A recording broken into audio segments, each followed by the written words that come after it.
শীঘ্রই বাংলাদেশ পাকিস্তানের মধ্যে সরাসরি ফ্লাইট চালু হতে যাচ্ছে। পাকিস্তানে নিযুক্ত বাংলাদেশের deputy high commissioner S M. Mahbubul Alam এ তথ্য জানিয়েছেন।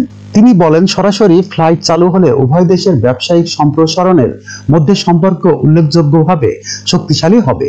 ডেপুটি হাই কমিশনার জানান, পাকিস্তানি ব্যবসায়ী সংগঠন Hyderabad chamber of small traders and small ইন্ডাস্ট্রির সহযোগিতায় একটি প্রদর্শনীর আয়োজন করা হবে।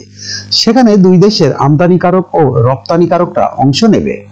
এছাড়া মাহবুবুল আলম 2025 সালের জানুয়ারিতে ঢাকায় হতে যাওয়া বার্ষিক বাণিজ্য প্রদর্শনী অর্থাৎ আন্তর্জাতিক বাণিজ্যিক মেলায় অংশ নেওয়ার জন্য পাকিস্তানের ব্যবসায়ী সম্প্রদায়কে আমন্ত্রণ জানিয়েছেন।